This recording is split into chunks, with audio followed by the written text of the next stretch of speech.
بسم الله الرحمن الرحيم.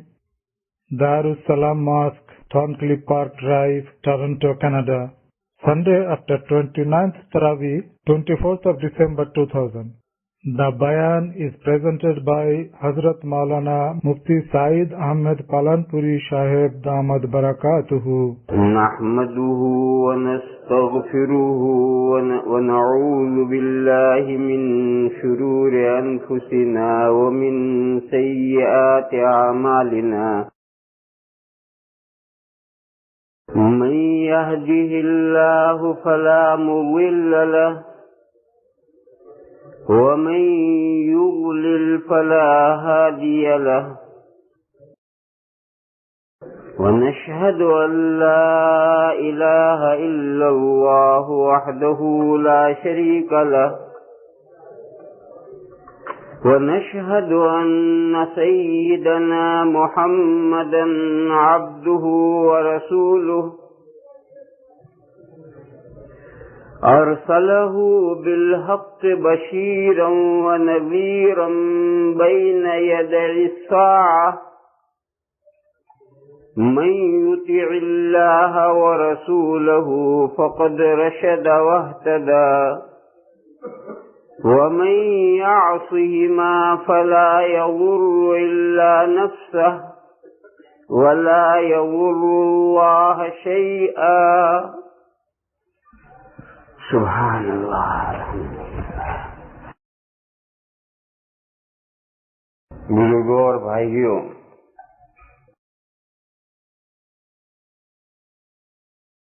یہ جو میں نے خطبہ پڑھا ہے یہ نبی کریم صلی اللہ تعالی علیہ وسلم کا خطبہ ہے. آج یہی خطبہ سمجھاؤں آپ کو. یہ جو تقریر کے شروع میں خطبہ پڑھا جاتا ہے وہ بہت قیمتی اور بنیادی مضامین ہوتے ہیں جو مومن کی نگاہوں کے سامنے ہر وقت رہنے چاہیے، کبھی اوجھل نہیں ہونے چاہیے. مگر ہم لوگ عربی نہیں جانتے، سمجھتے ہیں یہ برکت کے لیے کچھ پڑھا جا رہا ہے، بلکہ بازا تو ٹیپ بھی اس وقت کھولتا ہے جبکہ یہ خطبہ ختم ہو جاتا ہے کہ یہ تو سب ایسے برکت کے لیے روز پڑھتے ہیں، اس کو کیا ٹیپ کرنا. حالانکہ یہ بنیادی مضامین ہیں جو مومن کی نگاہوں کے سامنے ہمہ وقت رہنے چاہیے. اس لیے آج ارادہ یہی ہے کہ یہ حضور کا جو خطبہ ہے، روزانہ میں خطبہ پڑھتا تھا، وہ بے عین ہی حضور کا نہیں تھا، اس میں بہت سے الفاظ ہم اپنے طور سے ملا دیتے تھے، کچھ حضور کا تھا، کچھ اپنے طور پر الفاظ ملاتے تھے. آج جو میں نے پڑھا ہے یہ بے عین ہی حضور کا خطبہ ہے.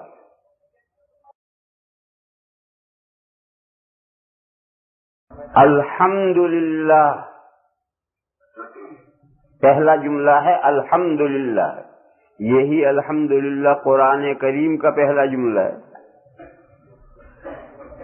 قرآن شروع ہی اس جملے سے ہوا ہے، اس سے اس جملے کی اہمیت سمجھو.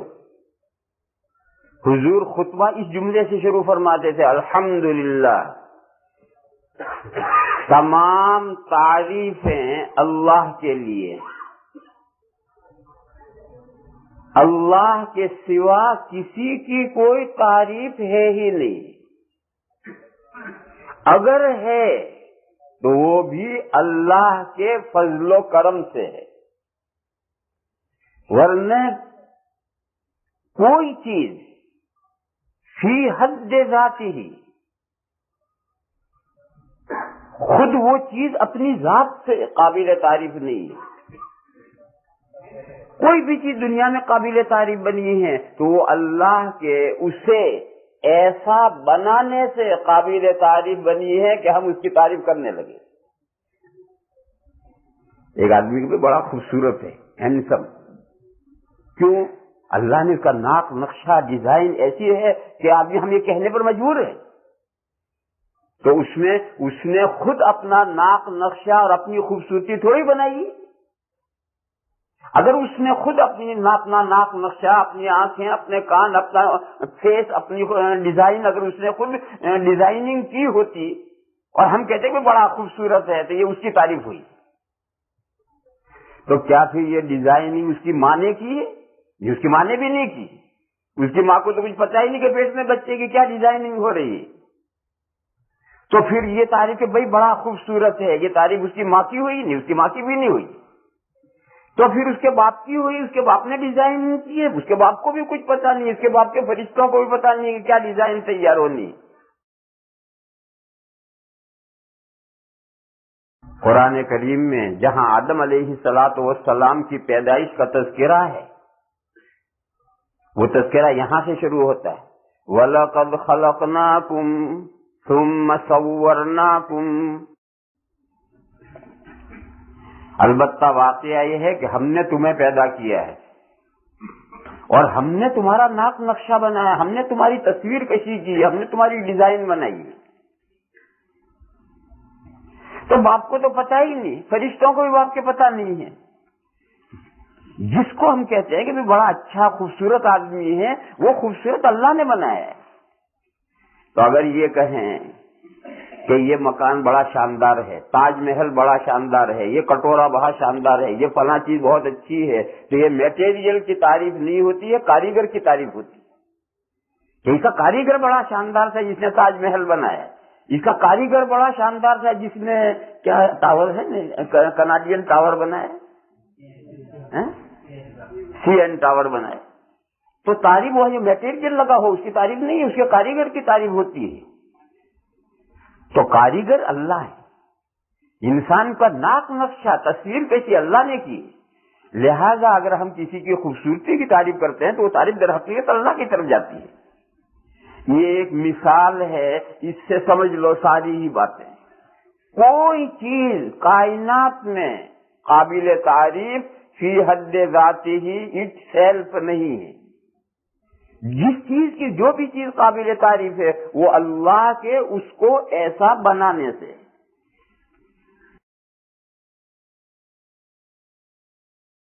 اس لیے فرمایا کہ الحمدللہ تمام تعریفیں اللہ کے لیے ہیں، اللہ کے سوا تعریفوں کا سزاوار لائق کوئی ہے ہی نہیں. دوسروں کی اگر تعریفیں کی جاتی ہیں تو وہ مجازن کی جاتی، حقیقتاً نہیں. جب سبھی تعریفیں اللہ ہی کے لیے ہیں تو اب ہماری ذمہ داری کیا ہے؟ نحمدہ، یہ دوسرا جملہ ہے، اس خطبے کا دوسرا جملہ ہے. ہم اللہ کی تعریف کرتے ہیں. جب یہ بات معلوم ہو گئی کہ تعریف کے قابل، تعریف کے لائق ہستی وہی ہے، تو اب ہماری ذمہ داری کہ ہم اس کی تعریف کریں. تو اگلا جملہ آیا نحمدہ، ہم اللہ کی تعریف کرتے ہیں. وَنَسْتَغْفِرُهُ، اور ہم اللہ سے مغفرت چاہتے ہیں. کس بات کی مغفرت؟ مغفرت میں کوئی ذہن جاتا ہے کہ کوئی کوتاہی ہوئی، اس کوتاہی کی معافی مانگ رہے ہیں. کیا کوتاہی ہوئی؟ وہ کوتاہی یہ ہوئی کہ ہم جو اللہ کی تعریف کر رہے ہیں کما حقہ، جیسا اللہ کا حق ہے ایسا تعریف ہم کر ہی نہیں سکتے. یہ ہماری کوتاہی ہے. یہ جو کوتاہی ہماری ہوئی، اس کوتاہی میں اللہ ہی سے معافی مانگتے ہیں کہ خدایا ہم تیری تعریف کا جو حق ادا نہیں کر پا رہے ہیں، یہ ہماری کوتاہی ہے، اس ہماری کوتاہی کو معاف فرما. قرآن کریم میں سورہ ذاریات میں اللہ کے اچھے بندوں کا تذکرہ آیا ہے اور ان کے کام بیان کیے گئے ہیں.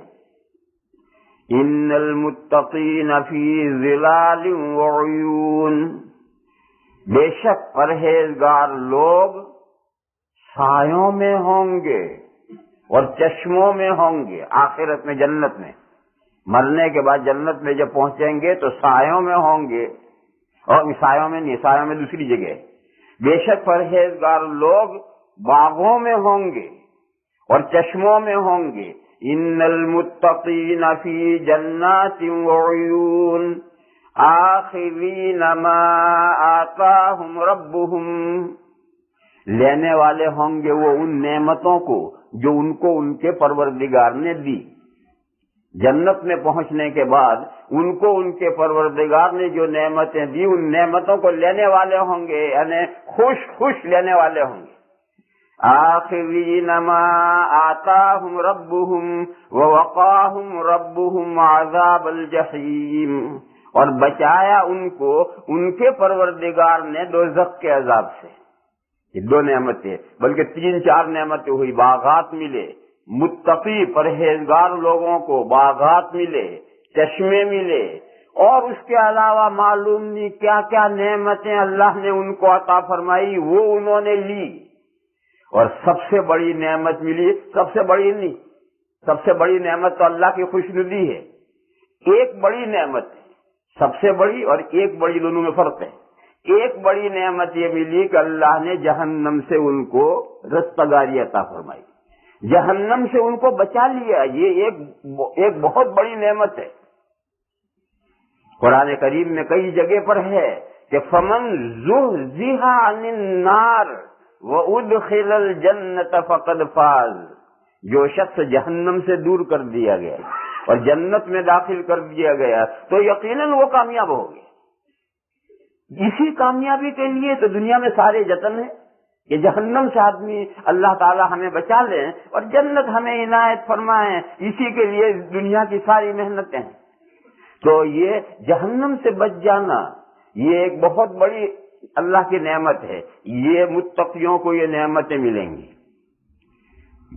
متقیوں کو یہ نعمتیں ملیں گے کن کاموں کی وجہ سے؟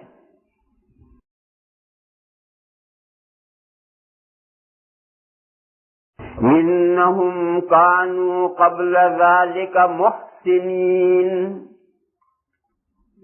بے شک وہ تھے قبل عظیم، جزی نص آ گیا، جزی نص آ گیا، میں نے کہا قبل عظیم ایسا ہی آ گیا۔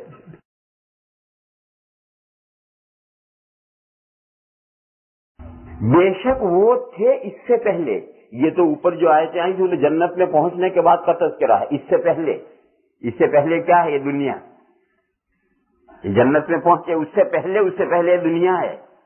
بے شک وہ تھے اس سے پہلے نیکوکار، محسنین، نیک کام کرنے والے تھے، یعنی دنیا میں نیک کام کر کے آئے، اس کے صلے میں یہ جنت میں اور یہ سب چیزیں ملی ہیں وہاں کے نتیجے میں۔ انہم کانوا قبل ذلک محسنین، کانوا قلیلا من اللیل ما یہجعون، فرماتے ہیں اللہ پاک کہ یہ لوگ جب دنیا میں تھے تو رات کا بہت تھوڑا سا حصہ سویا کرتے تھے۔ یہ جو آخر نعمت متقیوں کو ملی ہیں وہ متقی تو وہاں سے بننا پڑتا ہے۔ اللہ فرماتے ہیں کہ جب یہ اس سے پہلے دنیا میں تھے تو رات کا بہت تھوڑا سا حصہ سویا کرتے تھے، باقی کیا کرتے تھے؟ جاب پر جاتے تھے، کافی ٹائم میں جاتے تھے، چوپال پر بیٹھ کر گپ کرتے تھے، مسجد کے اوٹلے پر بیٹھ کر باتیں کرتے تھے۔ توبہ توبہ توبہ۔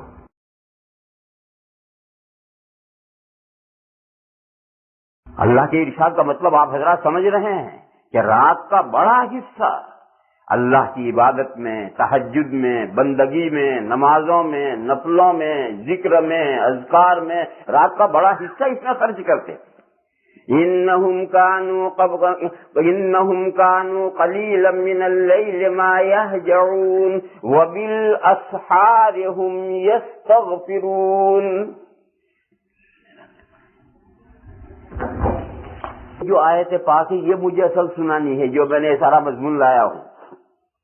وَبِالْأَسْحَارِ هُمْ يَسْتَغْفِرُونَ، اور سحری کا جب ٹائم ہوتا تھا، سحری کا وقت یعنی رات کا پچھلا حصہ جب آتا تھا، رات بس اب ختم ہونے کو ہے، تو پھر وہ اللہ سے معافی مانگتے تھے کہ خدایا ہماری کوتاہیوں سے درگزر فرما، خدایا ہماری کمیوں کو معاف فرما، خدایا ہمارے گناہوں کو معاف فرما. وبالاسحار هم یستغفرون، اور صبح کے وقت میں وہی ہم بلائے اور صبح کے وقت وہی اللہ سے معافی مانگتے تھے. اس آیت کریمہ کی تفسیر میں مفسرین کرام نے یہ بات لکھی ہے کہ کائے کی معافی مانگتے تھے. معافی یہ لکھا ہے کہ معافی مانگتے تھے کہ جو رات کا بڑا حصہ جو اللہ کی عبادت میں لگے، اس سے بھی اللہ کی عبادت کا حق ادا نہیں ہوا. یہ ہماری کوتاہی ہے کہ ہم رات کے بڑے حصے نہیں سوئے اور رات کا بڑا حصہ اللہ کی بندگی کر کے بھی اللہ کی بندگی کا حق کما حق کو ادا نہیں کر سکے. اس کوتاہی پر جب رات ختم ہونے کو آتی تھی تو وہ اس کوتاہی پر معافی مانگتے تھے کہ خدایا ہم تیری بندگی کا حق ادا نہیں کر سکتے، ہماری اس کوتاہی کو معاف فرما. پھر یہ مضمون آگے جاتا ہے، لمبا مضمون ہے، سورہ ذاریات میں ہے. اس میں یہ ہے کہ ان پرہیزگاروں کو جنت میں وہ جو چیزیں ملی ہیں وہ دنیا کے ان کاموں کے نتیجے میں ملی. مجھے تو اس میں سے یہ مضمون سنانا تھا کہ اللہ کے اچھے بندے، پرہیزگار بندے، نیک بندے اللہ کی بندگی کر کے، اللہ کی تعریف کر کے، اللہ کی ستائش کر کے، اللہ کی تسبیح کر کے غرور اور غرے میں نہیں آتے. کتنی اگر ساری کائنات اللہ کی بندگی میں، اللہ کی تعریف میں، اللہ کی ستائش میں، اللہ کی تسبیح میں لگ جائے، اللہ تعالیٰ کی مجد و ثنا کا کروڑواں حصہ بھی نہیں ادا کر سکتی ساری کائنات مل کر. تو یہ ہماری کوتاہی ہے کہ ہم وہ حق ادا نہیں کر سکے. اس پر وہ رات کے پچھلے حصے میں استغفار کرتے تھے، وبالاسحار هم یستغفرون. جب یہاں تک آئی تھوڑی سی اور آگے بڑھا دوں. وفی اموالہم حق للسائل والمحروم، اور جب دنیا میں تھے وہ تو ان کی دولتوں میں، اموال مال کی جمع ہے. مال ایک، جب بہت سارے مال اکٹھا ہو گئے تو اموال، جب بہت سارے اموال اکٹھا ہو جاتے ہیں اردو میں سے دولت کہتے ہیں. فرمایا کہ ان کی دولتوں میں حق تھا، مانگنے والے کا بھی اور محروم کا بھی. مانگنے والے کا بھی حق تھا ان کی دولتوں میں اور محروم کا بھی ان کے دولتوں میں حق تھا. یعنی یہ جو ہم سائلوں کو، مانگنے والوں کو، غریبوں کو، حاجت مندوں کو، ضرورت مندوں کو ہم دیتے ہیں تو ان پر کوئی ایسا نہیں کرتے، ان کا حق ہے جو ہم انہیں دیتے ہیں. جیسے ہم نے کسی سے قرض لیا ہو، اب وہ قرض لینے والا ہے کہ بھیا میرا قرضہ دے دو. اب میں قرضہ جو اس کو جیب میں سے، بکس میں سے نکال کے دوں گا تو کچھ اس پر احسان کروں گا. کوئی بھی احسان نہیں ہے. اس کا احسان ہے کہ اس نے ہمیں قرضہ دے رکھا اور آج تک مہلت دی. اب وہ اپنا قرضہ مانگنے آیا ہے، لہذا اس کا حق ہے کہ میں اسے دوں. اسی طریقے سے اللہ کے راستے میں، اللہ کے کاموں کے لیے، دین کے کاج کے لیے، دین کے مقاصد کے لیے جو ہم خرچ کرتے ہیں تو ہم کسی پر احسان نہیں کرتے. یہ تو ان کا حق ہے ہم پر، جو حق ان کا ہم ادا کر رہے ہیں. اور محروم کون ہے؟ محروم وہ ہے کہ جس کے پاس کچھ نہیں ہے اور وہ ایسا رہتا ہے کہ کسی کو پتہ ہی نہیں چلنے دیتا کہ اس کے پاس کچھ نہیں.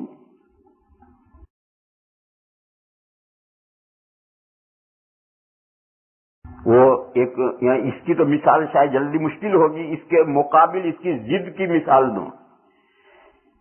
انڈیا میں مارواڑ ہے، نام مارواڑ کا تو سنا ہوگا، مارواڑی لفظ سنا ہوگا. وہاں کے جو مارواڑی ہوتے ہیں بڑے مالدار ہوتے ہیں اور ہر مارواڑی سر میں پگڑی باندھتا ہے اور اس پگڑی میں بالکل پھٹی ہوئی دنیا کے چیتڑے لتڑ نکمی پگڑی باندھے گا. اور یہ ہے کہ مارواڑی کی پگڑی دیکھو، اس میں پھٹے ہوئے پیچ کتنے ہیں، اتنے لاکھ کا وہ مالک.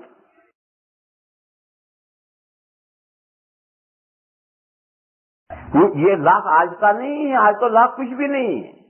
وہ لاکھ اس زمانے کا جب لکھ پتی لفظ استعمال ہوتا تھا. آج تو دنیا میں ہر آدمی لکھ پتی، یعنی دنیا میں نہیں، وہاں انڈیا میں لاکھ کی تو کوئی حیثیت ہی نہیں رہی اب تو. وہاں ایک مکان بھی لاکھ میں تو نہیں آتا. اس وقت لکھپتی جب لگتا تھا اس وقت کی یہ مسئلہ ہے کہ مارواڑی کی پگڑی میں جتنے پھٹے ہوئے پیچ ہیں اتنے لاکھ کا وہ مالک. تو اس کی پگڑی سے سمجھ لیے, اس کی حالت سمجھ لیے. ایسے غریب کی حالت سے بھی اگر وہ ایسی حالت بنائے کہ جس سے سمجھا جائے. ایک حدیث شریف, حضور پاک صلی اللہ تعالی علیہ وسلم کی خدمت میں ایک صحابی آئے, پھٹے پرانے کپڑوں میں, کرتا پھٹا ہوا, ٹوپی کا ٹھکانہ نہیں, بالوں کا ٹھکانہ نہیں, بہت فٹریچر قسم کی. حضور نے پوچھا ان سے, حضور کے ذہن میں یہ آیا کہ یہ غریب آدمی, ان کی کوئی مدد کرنی چاہیے. تو حضور نے پوچھا کہ تمہیں اللہ نے کوئی مال دیا ہے؟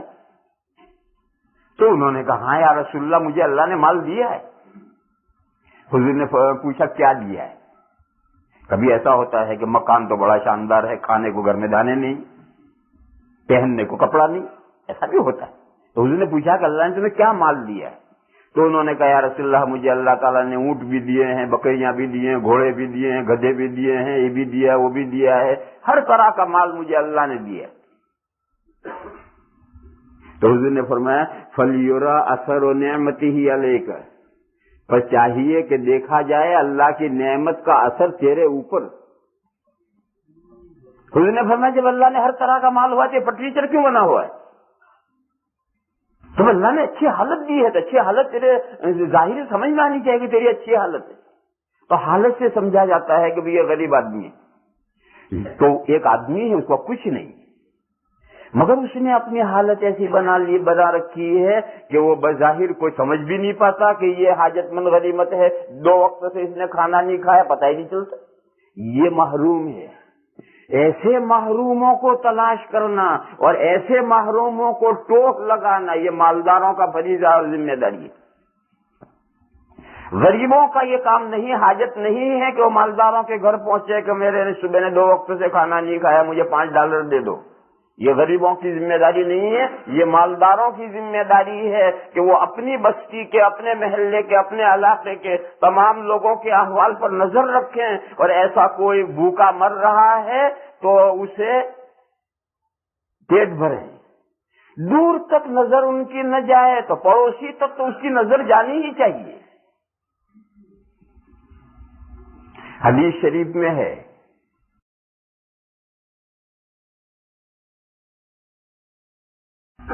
لیس المؤمن من بات شبعان وجارہ الی جنبہ جائعن. حضور نے فرمایا وہ مسلمان ہے ہی نہیں کہ پیٹ بھر کے کھا کے سو رہا ہے اور اس کے پڑوس میں اس کا پڑوسی بھوکا سویا ہے. تو یہ مسلمان نہیں.